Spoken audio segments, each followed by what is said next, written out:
Sabun adalah agen pembersih yang biasanya digunakan untuk membersihkan lemak dan kotoran yang menempel pada benda-benda di sekitar kita. Sabun merupakan sebuah surfaktan, sebuah istilah yang sering disebut pada zat yang mampu mengikat air dan lemak di waktu yang bersamaan. Penggunaan sabun sudah dilakukan sejak zaman dahulu kala. Hal ini dibuktikan pada tulisan di dalam Alkitab, terutama pada kitab Yeremia dan Maleakhi, yang menggambarkan sabun sebagai sebuah campuran minyak tumbuhan dan logam alkali. Salah satu bahan dasar dari pembuatan sabun adalah trigliserida, yang merupakan senyawa penyusun minyak. Minyak yang digunakan dapat diperoleh dari tumbuhan maupun hewan. Minyak nabati dapat ditemukan pada buah kelapa, zaitun, biji bunga matahari, dan beberapa lainnya. Sedangkan untuk minyak hewani, sumber yang umumnya digunakan adalah lemak daging sapi. Trigliserida merupakan senyawa yang berasal dari gabungan gliserol dan 3 asam lemak. Asam lemak yang menyusun trigliserida dapat mengandung konstituen yang sama ataupun berbeda. Sebagai contoh, salah satu trigliserida yang menyusun minyak kelapa sawit mengandung konstituen berupa asam oleat, asam palmitat, dan asam linoleat. Gliserol dan ekor asam lemak dihubungkan dengan gugus aktif yang dinamakan gugus ester. Gugus ini nantinya akan menjadi pusat reaksi dari pembentukan sabun. Ketika trigliserida direaksikan dengan larutan basa natrium hidroksida, akan terjadi reaksi saponifikasi, yang merupakan reaksi pembentukan sabun atau garam asam lemak. Selain itu, akan terbentuk juga senyawa sampingan, yaitu gliserol. Pada beberapa industri pembuatan sabun, gliserol yang terbentuk akan dihilangkan, karena dapat menurunkan kualitas dan kinerja sabun. Sabun baru akan bekerja ketika telah mengalami hidrolisis. Pada salah satu sisi anion asam lemak, terkandung unsur oksigen, yang mengalami pemisahan muatan, yang kemudian menjadikan area di sekitarnya bersifat polar. Sedangkan bagian ekor dari anion asam lemak tersusun dari rantai alkil yang panjang, menjadikan area di sekitarnya bersifat kurang polar. Area polar pada anion asam lemak bersifat hidrofilik atau suka terhadap air, sedangkan sisi kurang polar dari asam lemak bersifat hidrofobik atau suka terhadap lemak. Kedua sifat yang dimiliki oleh anion ini menjadikannya penghubung antara lemak dan air. Ketika sabun terlarut di dalam air, senyawa yang terbentuk akan segera mengikat lemak. Uniknya, anion yang mengikat lemak akan tersusun sedemikian rupa sehingga membentuk struktur 3 dimensi, menyerupai bola. Struktur 3 dimensi ini dikenal dengan istilah misel. Pada bagian dalam misel, terdapat lemak atau kotoran yang diikat secara langsung oleh rantai alkil. Sedangkan bagian polar dari anion terkonsentrasi pada bagian luar misel, yang secara langsung berinteraksi dengan air. Sisi polar pada bagian luar misel mencegah bergabungnya satu misel dengan misel lainnya. Hal ini dikarenakan adanya tolakan awan elektron, sehingga pada akhirnya misel akan menjadi sebuah molekul yang stabil. Misel di lain sisi merupakan sebuah molekul yang dapat dikatakan tidak larut di dalam air, dan membentuk sebuah sistem koloid yang molekulnya terdispersi cukup baik. Proses pembuatan sabun tampaknya memang sederhana, namun di balik itu ada banyak faktor yang harus diperhatikan. Yang pertama adalah pengaruh jenis asam lemak. Panjang asam lemak serta jumlah ikatan tak jenuh berpengaruh besar terhadap kualitas dari sabun. Asam lemak dengan rantai pendek dapat meningkatkan kelarutan sabun di dalam air. Lalu, asam lemak dengan rantai lebih panjang dapat meningkatkan sifat pembersih pada sabun, serta membuat sabun lebih tahan lama dan bebas dari bau tengik. Selanjutnya, ikatan tak jenuh pada asam lemak berperan untuk meningkatkan kelarutan serta kemampuan melembabkan kulit. Selain dari asam lemak, jenis basa yang digunakan juga berpengaruh pada produksi sabun. Jenis basa yang digunakan umumnya adalah natrium, kalium, dan tak jarang adalah litium. Sebenarnya, logam di luar golongan alkali juga dapat digunakan untuk membuat sabun. Namun, peruntukan sabun jenis ini bukan untuk membersihkan kotoran. Sabun dengan bahan dasar unsur natrium akan memberikan tekstur yang keras. Sedangkan jika natrium diganti dengan kalium, akan terbentuk sabun dengan tekstur yang lunak atau bahkan cair.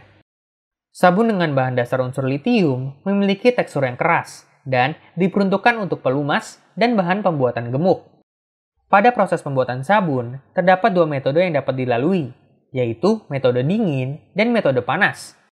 Kedua metode memiliki keunggulan dan kelemahan tersendiri.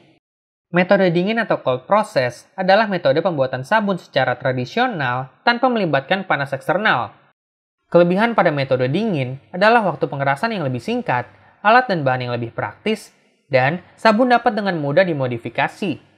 Namun, terdapat beberapa kekurangan pada metode ini, seperti proses keseluruhan yang lama, senyawa aditif beresiko rusak akibat kondisi reaksi yang memiliki pH sangat tinggi, dan metode ini dapat menghasilkan abu soda yang merusak penampilan sabun. Lalu, metode panas, sesuai dengan namanya, adalah proses pembuatan sabun yang melibatkan panas eksternal. Metode ini memiliki keunggulan berupa proses keseluruhan yang cepat dan tidak merusak bahan aditif sesuai yang ditambahkan. Di lain sisi, kelemahan dari metode ini adalah sabun sulit untuk didesain dan sulit untuk menambahkan aditif alami seperti susu dan jus sayur atau buah karena dapat rusak akibat panas serta pH yang cukup tinggi.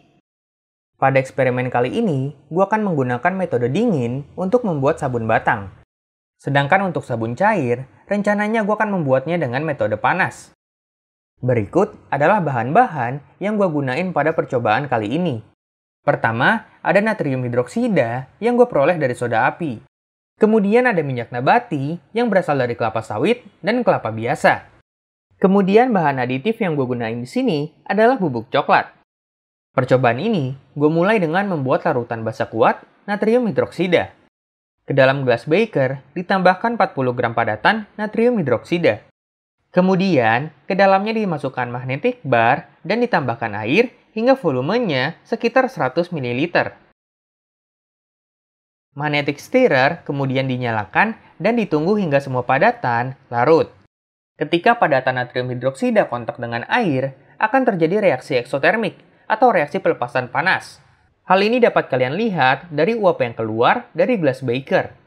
Seperti yang telah gue sebutkan sebelumnya, natrium hidroksida merupakan salah satu basa kuat. Penanganan larutan jenis ini harus dilakukan secara hati-hati. Jika larutan ini terkena tangan kalian, dampaknya memang tidak terlalu parah. Namun, akan menjadi parah ketika terkena mata kalian.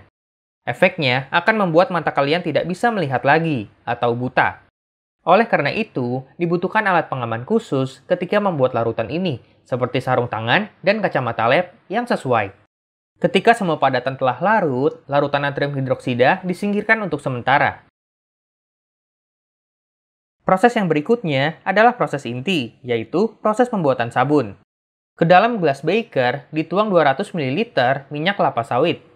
Ke dalam gelas beker ditambahkan magnetic bar dan larutan mulai diaduk. Pengadukan bertujuan agar reaksi dapat berjalan secara menyeluruh. Minyak kelapa sawit merupakan salah satu sumber trigliserida yang cukup baik di samping minyak-minyak nabati lainnya. Minyak yang gue gunain di sini adalah minyak baru, walaupun sebenarnya kalian bisa menggunakan minyak bekas. Hanya saja prosesnya lebih lama, karena harus dimurnikan terlebih dahulu. Ke dalam minyak, kemudian ditambahkan larutan natrium hidroksida secara perlahan-lahan.